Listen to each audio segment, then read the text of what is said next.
মসজিদের মধ্যে অবস্থানরত অবস্থায় একাডেমিক পড়াশোনা চালিয়ে যেতে পারেন, কোনো সমস্যা নেই। যেখানে আপনি সুন্নাহ ইতিকাফ আদায় করছেন সেখানেই আপনাকে তারাবি আদায় করতে হবে, সেটা সূরা তারাবি হলেও।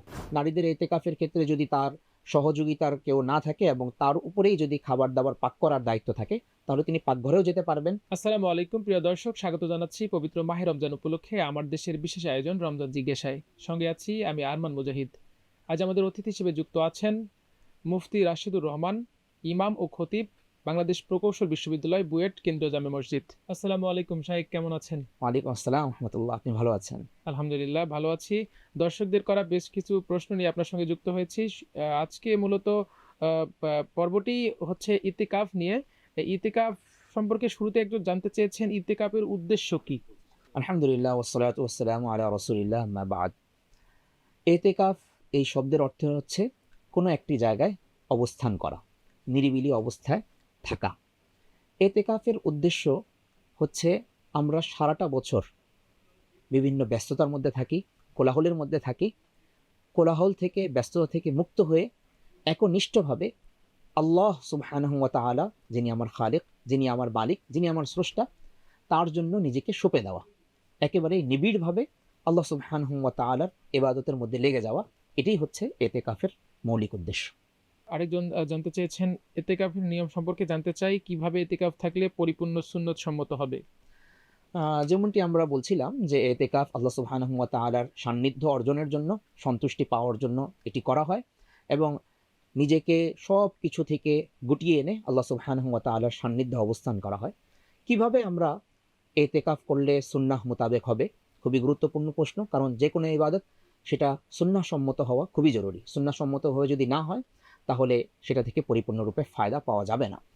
তো এতেকাফের বিভিন্ন ধরন আছে: সুন্নাহ এতেকাফ, ওয়াজিব এতেকাফ, নফল এতেকাফ। কিভাবে এতেকাফ করলে পরিপূর্ণ সুন্নাহ সম্মত হবে, সাদামাটাভাবে যদি আমরা বলি, তাহলে সেটি হচ্ছে যে আমি মসজিদে আল্লাহ সুবহানাহু ওয়া তাআলার সন্তুষ্টির উদ্দেশ্যে প্রবেশ করব।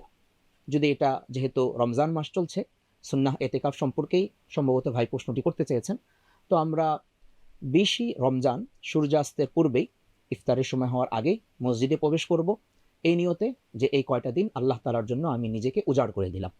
এরপরে তিনি আবার কখন বের হবেন? পয়লা শাওয়ালের যখন, অর্থাৎ ঈদ উল ফিতরের যখন চাঁদ দেখা যাবে, তখন তিনি তার এতেকাফ থেকে মুক্ত হবেন, বের হবেন। বাকি 10টা দিন তিনি মসজিদের যে নির্ধারিত সীমা, সেখানেই অবস্থান করবেন। এই নির্ধারিত সীমা থেকে তিনি বের হবেন না। মসজিদের মধ্যে তিনি তেলাওয়াত করবেন, তওবা ইস্তিগফার করবেন, দোয়া দুরুদ পড়বেন, এবং অপ্রয়োজনীয় কথা বলা থেকে বিরত থাকবেন। আল্লাহ তাআলা তার উপরে যে সকল বিধিবিধান দিয়েছেন সত্য কথা বলার জন্য, সেগুলোর জন্য তিনি আরও বেশি প্রস্তুত হবেন। এভাবে ইনশাআল্লাহ এতেকাফের মধ্যে অবস্থান করলে সেটা সুন্নাহ সম্মত হবে। আরেকজন জানতে চেয়েছেন, আমি ইতিকাফের নিয়ত করেছি, তবে অন্যের অধীনে কাজ করে থাকি। তিনি যদি অনুমতি না দেন, সেক্ষেত্রে আমার করণীয় কি? দেখুন, আমরা যে সকল চাকরি করি বা ব্যবসায়িক প্রতিষ্ঠানে আমরা কাজ করি, আমরা কিন্তু একজনের কাছে ওয়াদাবদ্ধ। আমাদের বসের কাছে, মালিকের কাছে, বা যে প্রতিষ্ঠানে আমরা কাজ করছি তার কাছে আমরা ওয়াদাবদ্ধ যে আমি 30টা দিন এখানে চাকরি করব, 30 দিন আপনার অধীনে আমি কাজ করব। এরপরে আপনি আমাকে যেই বেতনটা দিবেন সেটা হালালভাবে আমি নিয়ে গিয়ে সেটা আমি ভোগ করব। তো এই ওয়াদাবদ্ধ হওয়ার কারণে কিছু কিছু কাজ এমন আছে যেগুলো করার আগে, যেগুলো শুরু করার আগে অবশ্যই অফিস প্রধানের অনুমতি নিয়ে নেওয়া উচিত। হ্যাঁ, ফরজ বিধান যেগুলো আছে, যেমন 5 ওয়াক্ত নামাজ, অবশ্যই আলহামদুলিল্লাহ আমাদের মুসলিম সমাজের মধ্যে অফিস প্রধানরা এটা অনুমতি দিয়ে থাকেন, এগুলো নির্ধারিত সময় আমরা আদায় করব। কিন্তু এতেকাফ এটা ফরজ বিধান নয় এবং ওয়াজিব বিধানও নয়, সুন্নাহ বিধান। অবশ্যই আপনার অফিস প্রধান যিনি আছেন তার সাথে আলাপ করে তারপরে আপনি আপনার এতেকাফ শুরু করবেন। কোনো ক্রমেই এমন যেন না হয় যে অফিস প্রধান আপনাকে অনুমতি দিচ্ছেন না, আপনি শুরু করে দিলেন, এরপরে যখন আপনাকে বলা হলো যে ভাই তুমি অনুমতি না নিয়ে, ছুটি না নিয়ে 10 দিনের এতেকাফে চলে গেছো, আপনি তখন বলছেন যে এই লোক তো ইসলামকে পছন্দ করে না। হ্যাঁ, অফিস প্রধানের ব্যাপারে আপনি বিভিন্ন রকমের মন্তব্য করলেন। না, এটা করা যাবে না। আপনারই দায়িত্ব আগে থেকে ছুটি নিয়ে নেওয়া। আরেকজন জানতে চেয়েছেন, আমি রমজানের শেষ দশকে ইতিকাফ করার নিয়ত করেছি, তবে আমি বিসিএস পরীক্ষা দেব। আমার প্রশ্ন হচ্ছে, আমি ইতিকাফরত অবস্থায় আমার একাডেমিক কিছু পড়াশোনা করতে পারবো কিনা? হ্যাঁ, বিসিএস পরীক্ষা দেওয়া, এখানে এই পড়াশোনার মধ্যে কোনো এমন বিষয় নেই আমাদের জানা মতে যে সেখানে ইসলামী শরিয়াকে লঙ্ঘন করে। তো আপনি মসজিদের মধ্যে অবস্থানরত অবস্থায় একাডেমিক পড়াশোনা চালিয়ে যেতে পারেন, কোনো সমস্যা নেই। আরেকজনের প্রশ্ন, এতেকাপে মসজিদের বাম দিকে অবস্থান করতে হবে, এটা কি শরীয়তের নির্দেশিত বিধান নাকি আমার সুবিধা মতো যে কোনো দিকে অবস্থান করতে পারবো? দেখুন, এতেকাফে মসজিদের বাম দিকে অবস্থান করতে হবে এমন কোনো কথা নেই, মসজিদের ভিতরে অবস্থান করতে হবে, শরীয়তের বিধান এটা। হ্যাঁ, মসজিদের দায়িত্বশীল যারা আছেন, কমিটি এবং ইমাম সাহেব, মুয়াজ্জিন সাহেব, খাদেম সাহেব যারা দায়িত্বশীল আছেন, তারা শৃঙ্খলার সুবিধার্থে এতেকাফকারীদের জন্য একটা নির্ধারিত জায়গা নির্ধারণ করে দেন, নির্দিষ্ট জায়গা তারা নির্ধারণ করে দিয়ে থাকেন।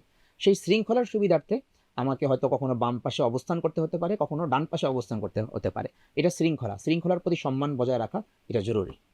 আরেকজন জানতে চেয়েছেন, এক মসজিদে এতেকাপে বসে যদি অন্য মসজিদে খতমে তারাবি পড়তে যেতে পারবো কিনা?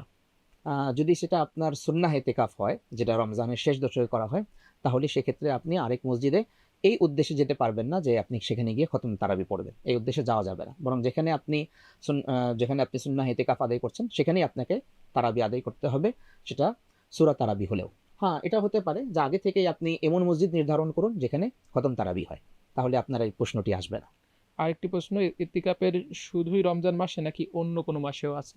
হ্যাঁ, আমরা বলছিলাম যে এতেকাফের বিভিন্ন প্রকার আছে। যদি সুন্নাহ এতেকাফ হয় সেটা তো রমজান মাসের শেষ দশকে, আর ওয়াজিব এতেকাফ যদি কারো মান্যতের এতেকাফ থাকে অথবা ছুটে গিয়ে থাকে তাহলে সেটা যে কোনো সময় করা যায়।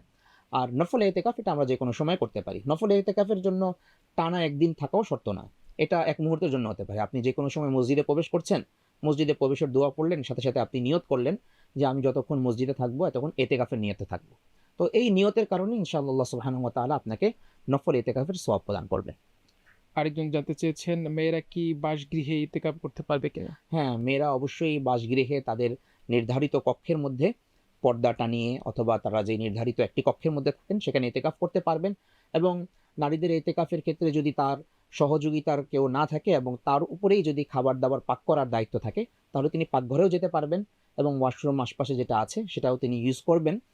আর যদি এছাড়া তার নির্ধারিত যেই কক্ষে অবস্থান করছেন এই কক্ষটি ছাড়া অন্যত্র যাবেন না। যদি তার সাহায্য করার জন্য অনেকে থাকেন, যেমন মেয়ে আছে, ছেলের বউ আছে, এমন কেউ যদি সাহায্য করার জন্য থাকেন তাহলে পাকসাত তারা করবেন। আর তিনি এই মা অথবা যিনি এতেকাফ করছেন তিনি তার একটি নির্ধারিত কক্ষে অবস্থান করবেন। আরেকজন জানতে চেয়েছেন, ইতিকাফ অবস্থায় কি কি করা নিষিদ্ধ?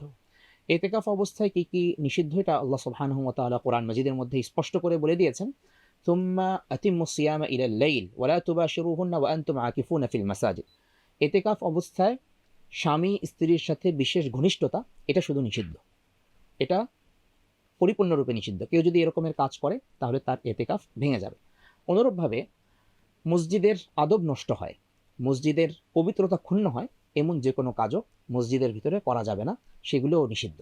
এমন যে কোনো কথা, কাজ, মোবাইল অথবা এমন যে কোনো চিন্তা, এগুলো থেকে আমাকে অবশ্যই এতেকাফ অবস্থায় বিরত থাকতে হবে।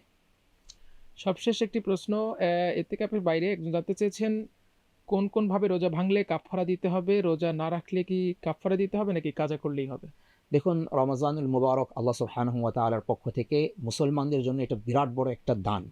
এবং রমজানুল মুবারকের রোজা রাখতে পারা এটা হলো সৌভাগ্যের বিষয়, আল্লাহ তাআলার সন্তুষ্টি লাভের মাধ্যম এবং মাগফিরাত প্রাপ্তির অন্যতম মাধ্যম।